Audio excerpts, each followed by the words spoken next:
Bagaimana kok dikasihnya bulanan? Nggak langsung 1 tahun gitu ya. 11 bulannya kamu keleran itu nanti.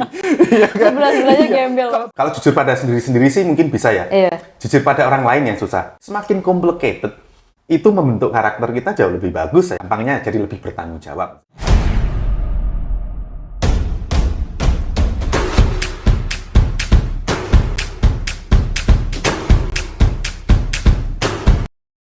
Kalau dari penjelasan Mas Roni itu intinya ya sekolah formal ini membentuk orang untuk tahu basic knowledge-nya agar bisa menganalisis pola-pola yang terjadi gitu. Jadi nggak cuma ikut-ikutan tapi paham juga kenapa kok terjadi seperti itu gitu Mas ya. Itu menarik gitu Mas ketika kita tadi ngobrol gitu mulai dari sifat konsumtif anak muda dengan pinjolnya dan lain-lain, kemudian ada juga yang tentang investasi gitu. Tapi kan juga pada akhirnya ini berbicara tentang habits juga gitu, bagaimana habits pengelolaan keuangan anak muda ini bisa terbentuk seperti itu. Nah dari Mas Roni itu sebenarnya gimana sih Mas sebuah habits pengelolaan keuangan yang katakanlah sehat gitu, dengan sekian banyak godaannya, kemudahan untuk meminjam uang dan kemudahan juga untuk berinvestasi. Kira-kira bagaimana membangun sebuah habits pengelolaan keuangan yang sehat gitu? Ya, habits itu kan tergantung karakternya dan juga bagaimana keluarga itu mengenalkan tentang uang tersebut. Iya. Mungkin kita ingat ketika kita kecil dulu, bagaimana cara kita mendapatkan uangnya. Ada yang kemudian harus juara atau mendapatkan prestasi tertentu baru kemudian dijanjikan. Iya. Atau juga kita merengek, menangis terus kemudian dikasih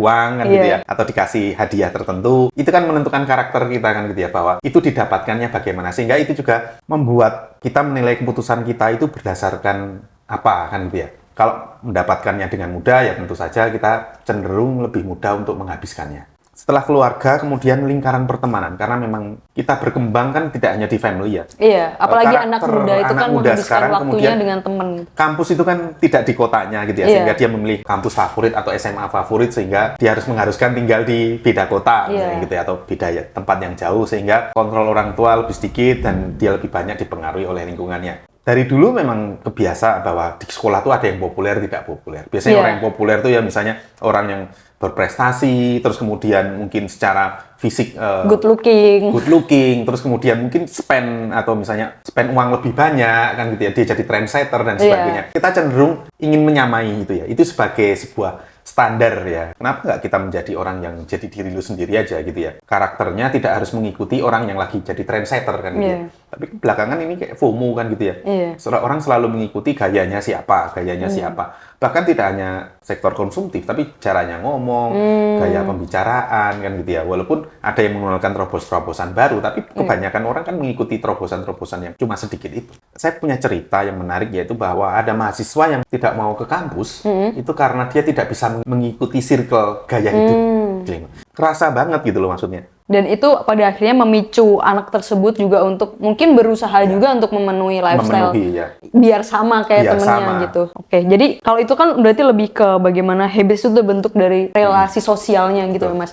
Tapi kalau cara keuangannya sendiri, kalau kita ngomongin manajemennya, mengatur keuangannya sendiri tuh seperti apa sih Mas? Apakah investasi entah saham atau reksadana itu memang menjadi sesuatu yang harus gitu?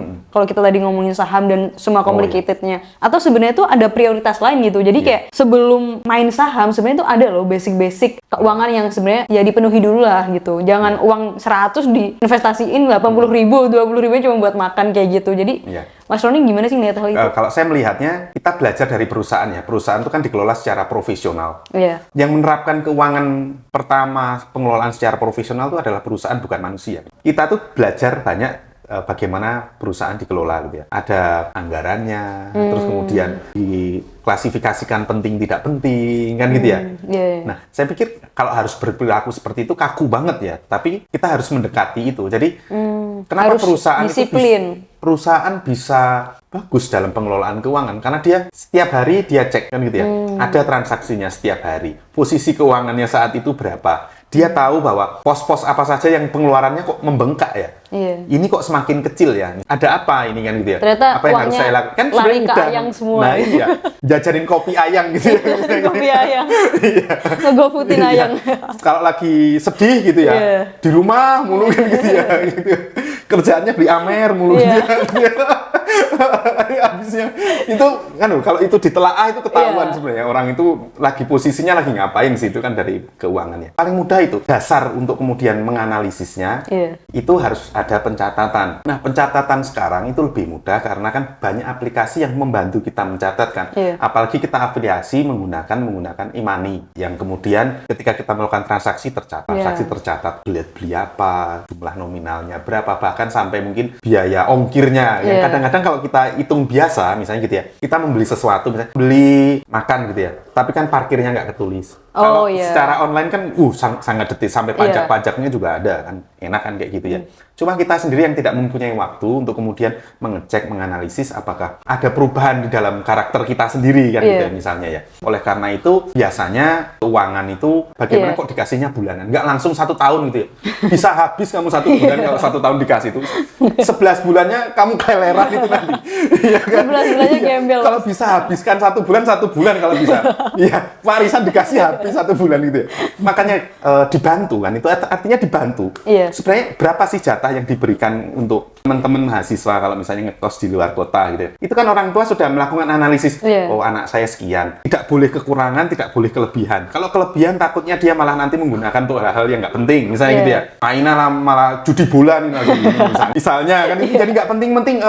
Nongkrong, jajanin ayang gitu ya, malah berkurang. Jadi mereka punya aturan yang pas. Sebenarnya kan bukan kita yang menentukan sebenarnya dapatnya berapa. Tapi itu negosiasi orang tua kemudian, kamu segini ya nak ya cukup ya. Nanti dicoba dulu, nanti kalau memang kurang dan sebagainya bisa direvisi kok. Terus kemudian bentuknya bulanan kan nggak langsung blur dikasih full gitu ya. Artinya bahwa ada pendewasaan dari sektor keuangan, sudah bisa mengelola tetapi dikasih jangka waktu tertentu. Kalau dulu kan SD harian, mulai dikasih mingguan, sebulan kan gitu ya. Sebulan itu sebenarnya karakter persis seperti kalau kita kerja kan ya dapatnya bulanan. Kalau di luar negeri ada yang mingguan ya kan dapatnya. Itu menyesuaikan time framing.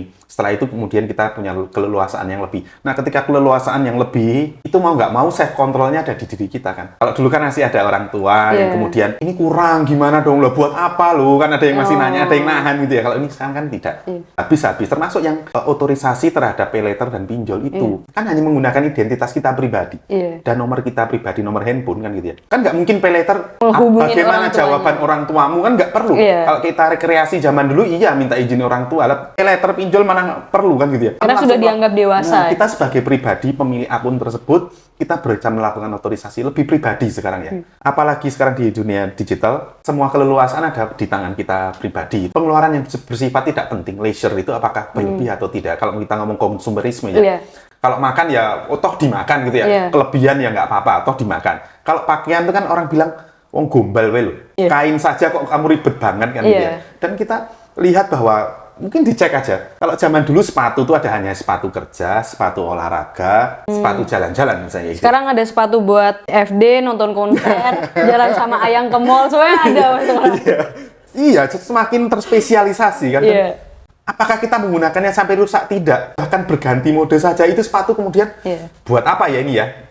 Dijual harganya juga turun drastis. Ya kan ya. Akhirnya dikasihin orang atau bahkan dibuang kan gitu ya. Banyak sekarang sepatu-sepatu yang bagus-bagus sudah dibuang. Itu tanda-tanda kalau konsumerismenya tinggi. Oke. Jadi memang selain karena harus disiplin dengan diri sendiri, kita disiplin untuk mencatat pengeluaran juga harus berani jujur Mas ya. Jujur juga di itu kebutuhan atau pengeluaran kita tuh paling banyak di mana sih? Dan baiknya memang dilakukan evaluasi per bulan ya Mas, untuk akhirnya bisa tahu mana yang harus yang susah itu kalau jujur pada sendiri sih mungkin bisa ya. Jujur pada orang lain yang susah. Ketika temen ngajak nongkrong gitu, padahal kita lagi nggak punya duit, ya wes lah gitu ya.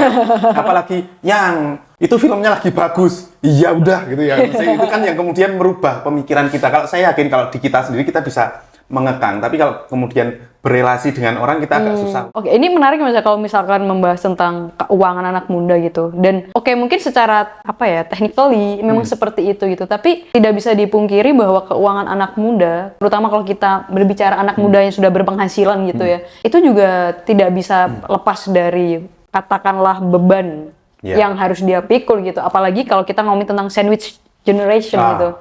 generasi sandwich gitu, dimana mungkin dia masih harus biayai adiknya kuliah atau masih sekolah, kemudian masih harus ngasih Ada kakeknya, gitu ya. Ada keponakannya harus dijajanin Sandwich. gitu. Jadi kayak satu rumah semua yang mikul diri dia sendiri gitu. Tapi Mas Roni gitu sebagai apa ya yang ahli di keuangan itu melihat sandwich generation seperti apa? Jadi ada penelitian yang pernah saya baca bahwa karakter anak itu dipengaruhi oleh kondisi lingkungan keluarga. Penelitian itu khusus pada keluarga-keluarga Tionghoa. Jadi anak-anak yang tinggal di rumah toko, Di ruko. bawahnya toko, atasnya rumah, itu cenderung lebih mudah diberi pengertian, terus kemudian lebih diandalkan untuk mengurus usahanya di kemudian hari, dibandingkan orang yang punya usaha di lain tempat, rumahnya di lain tempat. Karena dia sibuk di toko atau di tempat usaha, sehingga anak ini tinggal bersama pembantu, pulang pergi sekolah dan sebagainya, tidak melihat bagaimana uang itu dihasilkan kan gitu ya.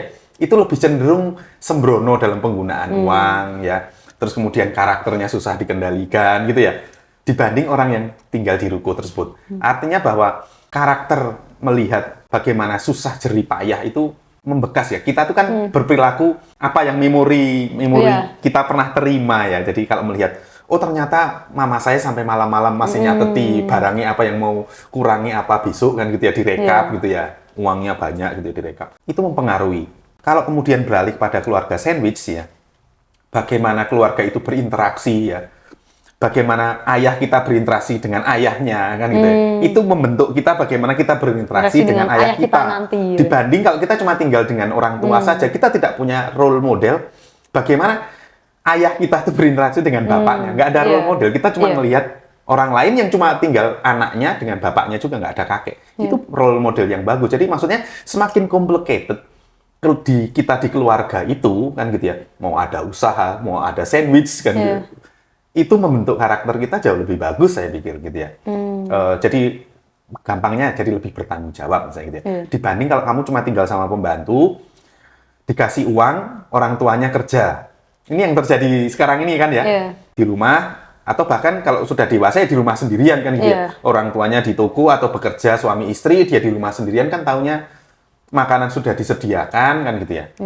Sehingga dia kayak kebingungan gitu ya, maksudnya saya harus role model, memori apa yang mau saya ambil kan dia, ya memori bersama teman-teman ya kan yang diambil akhirnya.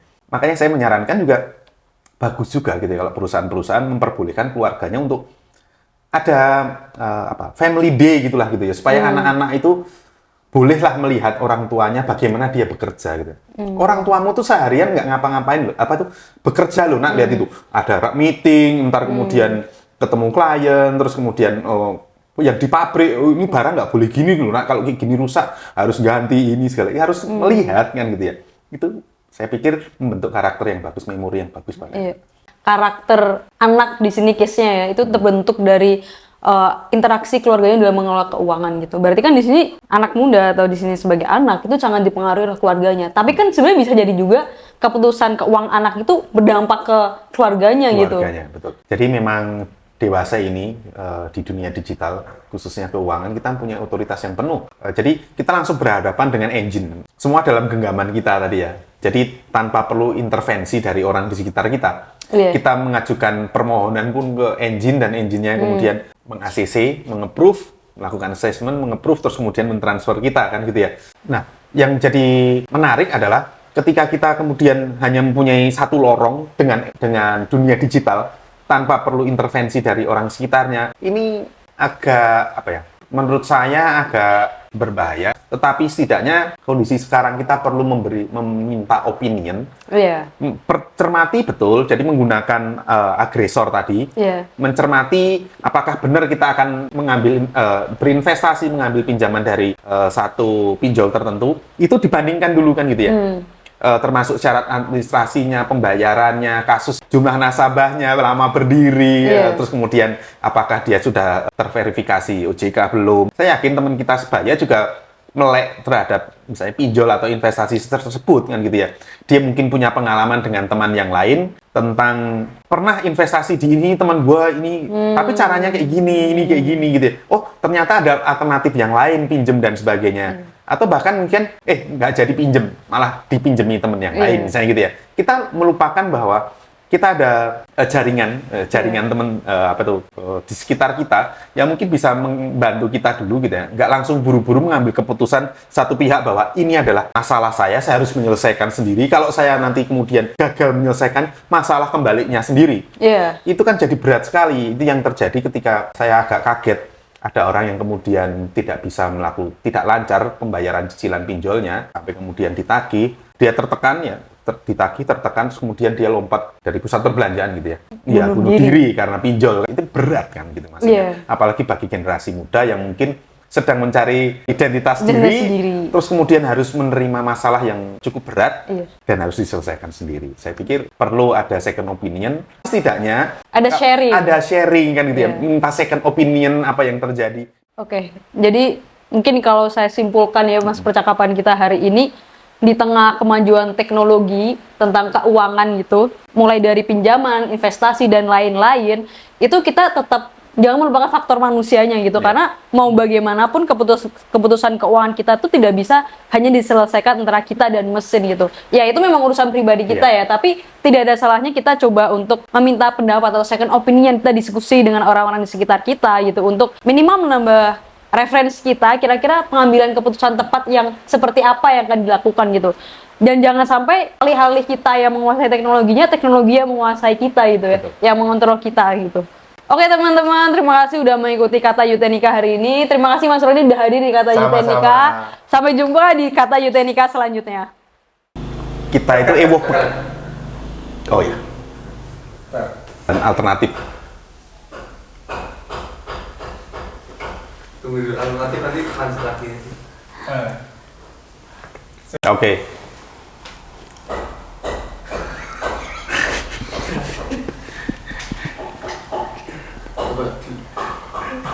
Sangat simpel dan berbahasa Inggris gitu, ciri-ciri seperti itu ya.